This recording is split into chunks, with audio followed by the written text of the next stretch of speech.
কথাটো এনেকুৱা ধৰণৰ কমলা মানে অকমান ভাগ কৰি দিছে এজন জ্যেষ্ঠ নেতা কমলা কলিতাক সন্মান কৰোঁ জ্যেষ্ঠ নেতা এজন দলৰ সাধাৰণ সম্পাদক অগপৰ এজন দলৰ সাধাৰণ সম্পাদক হয় তেওঁ মই সন্মান কৰোঁ কিয়নো সাধাৰণ সম্পাদক হিচাপে যিহেতু আমাৰ এলায়েন্সৰ লগত আছে কিন্তু কথাটো এইটো বাস্তৱটো মই কৈছোঁ বাস্তৱ কি যে আমি যেতিয়া মেম্বাৰশ্বিপ ড্ৰাইভ কৰিছিলোঁ অসমৰ টপ 15টা শীৰ্ষ আমাৰ মেম্বাৰশ্বিপ ড্ৰাইভত শীৰ্ষত আমি আছিলোঁ ইয়াৰ অৰ্থ কি যে তাত ভাৰতীয় জনতা পাৰ্টীৰ পক্ষতো আছে ৰাইজ যথেষ্টভাৱে ভাৰতীয় জনতা পাৰ্টীৰ পক্ষত আছে আৰু যোৱা আজি পঞ্চায়ত নিৰ্বাচনেই হওক প্ৰত্যেকটা নিৰ্বাচনেই হওক যে তাত ভাৰতীয় জনতা পাৰ্টীৰ পক্ষত ৰাইজ মানে প্ৰদান কৰিছে আৰু এ জি পিৰ যিখিনি আমাৰ আছে এ জি পিৰখিনিও আমাৰ ভাৰতীয় জনতা পাৰ্টীৰ পক্ষতে আছে যে সমীক্ষাই কথা ক'ব টিকট আপোনাৰ কনফাৰ্ম সমীক্ষাই কথা ক'ব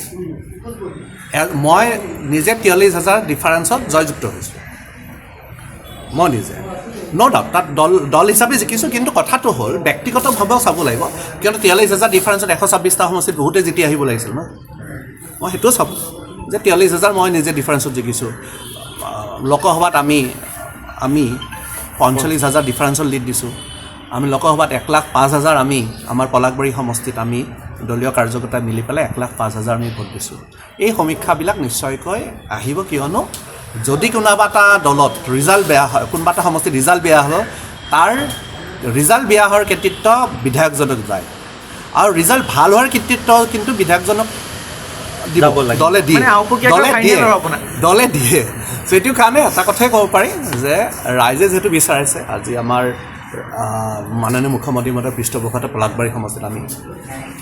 Indian institute of management top এখন মেনেজমেণ্ট ইনষ্টিটিউট পাবলৈ সক্ষম হৈছোঁ পলাশবাৰী শুৱালকুছি ব্ৰিজৰ কাম কৰি চলি আছে অসমলৈ ৰাস্তা আমি দুটাকৈ পাবলৈ সক্ষম হৈছোঁ 719টা ৰাস্তা মাননীয় মুখ্যমন্ত্ৰী মহোদয়ৰ পৃষ্ঠপোষকতাত পাবলৈ আমি সক্ষম হৈছোঁ 85ৰ অধিকটা অংগনবাদী চেণ্টাৰ আমি বনাই আছোঁ আমাৰ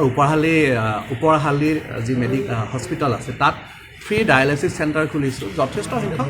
যথেষ্ট সংখ্যক আমি কাম কৰিবলৈ মাননীয় মুখ্যমন্ত্ৰী মহোদয়ৰ পৃষ্ঠপোষকতাত কৰিছোঁ আৰু সেইটো কাৰণে ৰাইজে মুখ্যমন্ত্ৰী মহোদয়কো ভাল পায় পলাশবাৰী সমষ্টিৰ ৰাইজে আৰু বিধায়ক হেমন্ত ঠাকুৰকো ভাল পায় এই কথাটো সকলোৱে জানে মাননীয় দেশৰ প্ৰধানমন্ত্ৰী নৰেন্দ্ৰ মোদী ডাঙৰীয়াই সেইদিনা দুটা বৃহৎ কাৰ্যসূচী লৈ আহিব আৰু বিশেষকৈ আমি পলাশবাৰী সমষ্টি আৰু জালুকবাৰী সমষ্টিৰ ৰাইজেও যথেষ্ট উৎফুল্লিত কিয়নো গুৱাহাটী বিমানবন্দৰ এটা নতুন লুক পাবলৈ আজি সক্ষম হৈছে এটা নতুন টাৰ্মিনেল 2 উদ্ঘাটন যিটো নেকি ৱৰ্ল্ড ক্লাছ ফেচিলিটিৰে বনোৱা হৈছে ৱৰ্ল্ড ক্লাছ এটা বিমানবন্দৰ সেই বিমানবন্দৰটো আমাৰ পলাশবাৰী আৰু জালুকবাৰী দুটা সমষ্টিতে আছে আৰু সেইকাৰণে ৰাইজ যথেষ্ট উৎসাহিত হৈছে সেইটো ক্ষেত্ৰত ইতিমধ্যে আমাৰ অসমৰ জনতা কিয়নো বিমানবন্দৰত গোটেই অসমৰ জনতা নৰ্থ ইষ্টৰ জনতাৰ কাৰণে অসমৰ জনতা নৰ্থ ইষ্টৰ জনতাই অত্যন্ত উৎসাহিত হৈছে আৰু নিশ্চয়কৈ প্ৰধানমন্ত্ৰীৰ আগমনে আৰু যি আমাৰ তেওঁৰ লগত যেতিয়া মত বিনিময় হ'লে নিশ্চয়কৈ প্ৰত্যেকজন বিধায়ক প্ৰত্যেকজন এমপিয়ে যথেষ্ট উৎসাহিত হয় আৰু আগতে 2026ৰ যি নিৰ্বাচন এই নিৰ্বাচনত নিশ্চয়কৈ